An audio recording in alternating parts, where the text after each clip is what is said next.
huwag kang hihinto. Sige, sige, sige. Lakas mo, lakas mo.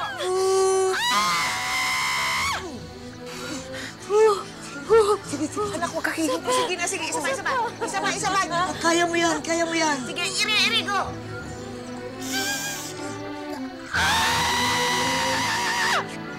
Ito na, ito na. Oh, ayan. Ayan. Ito na. Ayan.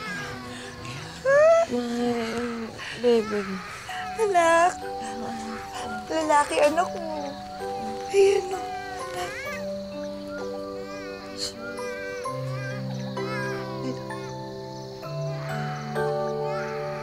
Umibig si Erica kay Christian noon at nagbunga ito ng isang anak. Ang buong akala niya'y pananagutan ito ng lalaki na vice mayor sa kanilang lugar noon. Pero... Maawa ka naman! Please! Di ba sinabi ko naman sa'yo na ayaw kong pumunta dito? Malapit ng eleksyon! Paano kung may makakita na magkasama tayo? Baka maapektuhan yung pagtakbo ko. Please naman, hindi naman ako lalapit sa'yo kung wala akong kailangan. Sige na, please. Please, may sakit yung anak natin. Please naman. Anong anak? Hindi ko anak yan. Ano ba, Erica? Ginugulo mo ko. Magpamilya na ako.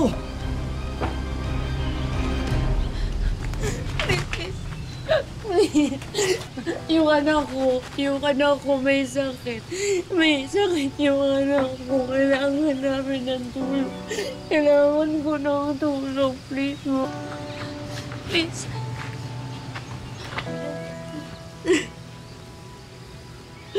Talaga, Vice? Pamilyado kayong tao? Sana inisip mo yun bago mo binuntis ang anak ko, di ba? Vice, hindi ka naman namin ginugulo eh. Hindi ka naman namin, di ba, inubliga? Ha? Pero wala kang karapatan. Tulakan ang anak ko at apo ko. Kaya na ba kami humingi ng tulong sa'yo? Di ba ngayon lang? Ha?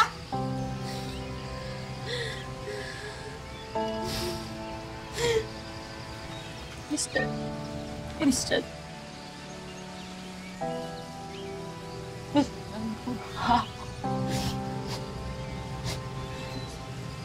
Wala na akong ibang mananat. Vice? Ano kayang sasabihin ng ibang tao kapag nalaman nila na may anak ka na inabandon na mo?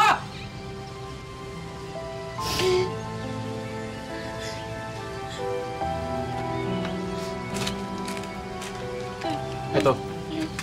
2,000. Ito na ang huling pagkikita natin, Erica. Huwag na huwag mo akong guguluhin. Okay? Dahil sa susunod, may kalalagyan na kayong mag-ina. Tara na. Christian. Christian. Hayop ka! Hindi ka na! 2,000! Ha? Vice! 2,000 na! Matama na, please. Kasi baka may gawin siya sa'yo. Hindi, please naman. Sana abot ng 2,000. Kailangan ipasok sa hospital natin si Noel. Saan natin dadalhin yan, ano?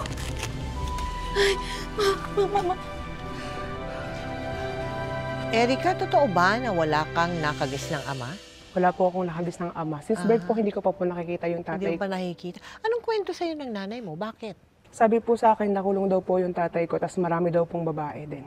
Parang malapit ka sa mga may edad na lalaki, ano? 18 years old pa lang po ako, nakilala ko yung lalaki na yun. Alin, yung Yung una po. Yung una mong boyfriend? First boyfriend ko po siya. First boyfriend mo. Ba't ilang taon ba siya nun? Nasa 40s na siya po. Isa po siyang public servant sa lugar namin. Paano kayo nagkakilala? Nag-inuman po sila sa bahay ng auntie ko, tapos Okay. po, yun, siguro po nagustuhan niya po ako. Oo. Tapos hiningi po yung number ko. Tapos text na ano po kami. Text. Gano'ng katagal na kayo mag-boyfriend ni Christian nung Ano po, nalaman mong buntis magto 2 ka? years na po.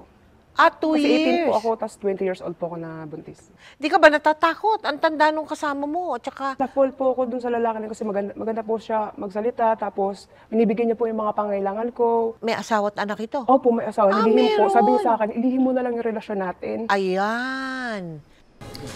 Ma, ako na lang pipili sa DSWD, tapos ikaw, yung ka na, tapos magpahinga ka na. Teka muna, sino magpapatay ko doon? Huwag ka na mag-alala doon. Mayroon akong dating classmate. Nurse siya dito sa Pedia. Willing siyang alagaan si Noel. Bantayan niya si Noel habang ako'y nag-aasikaso ng financial assistance. Teka muna, anak, hindi ata ako payag. Ayoko ipagkatiwala sa iba si Noel. Ikaw, hindi. Ma? Oo, ikaw magbantay. Akong pipila. Ma? Ma, okay ka lang?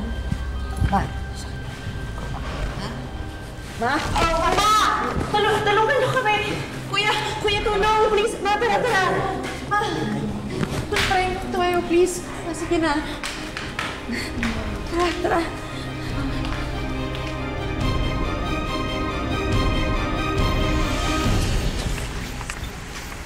Erika! Kamusta yung mama mo? Kuya, salamat pala sa tulong mo kanina. Wala yun. Kung meron pa akong pwedeng may tulong sa'yo, sabihin mo lang. At mukhang pagkamagana yung mata mo kakayak. Kuya, hindi ko na alam yung gagawin ko eh. Sakit ng anak ko.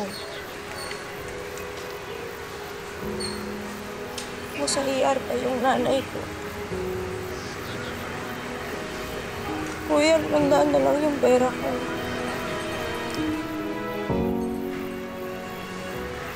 Sige, ganito na lang. Mabuti pa, samahan mo ako. Bibili ko ng gamot yung nanay at yung anak mo. Tara na, tumatakbo yung oras. Sigurado ka po dyan, kuya. Mukha ba ako nagbibiro? Mukha ba akong kriminal? Hindi naman, di ba? Tsaka, pwede ko mo lang tawagin kuya. Ako nga pala si Marlo. Nagtatrabaho ko sa NGO. Nung nakita kita kanina, gusto ko agad tulungan.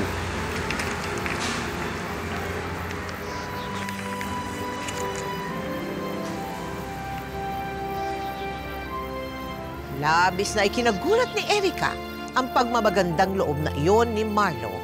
Pero maluwag na tinanggap ni Erika ang tulong nito dahil desperada na siya sa kanyang sitwasyon noon. Hanggang sa... Ma? Ma? Ma? Ay na. Uy! Ano yan? Ha? Ay, grabe! Ha? Pag 2 buwang gatas to, ha? Naku po, hindi lang. 1 buwan siguro, baka hindi pa umabot. Napakalakas naman kasi talaga ni Noel sa gatas. Saan pala siya, Ma? Nasa taas sa kwarto. Sige. Ma, silipin ko muna. Tapos sumabay ka na sa amin ni Marlo kumain, ha? May dala kaming mga ulam. Kaya lang dyan? Oo, antayin ka namin ng mama mo. Silipin ko lang si Noel, ha? Sige lang.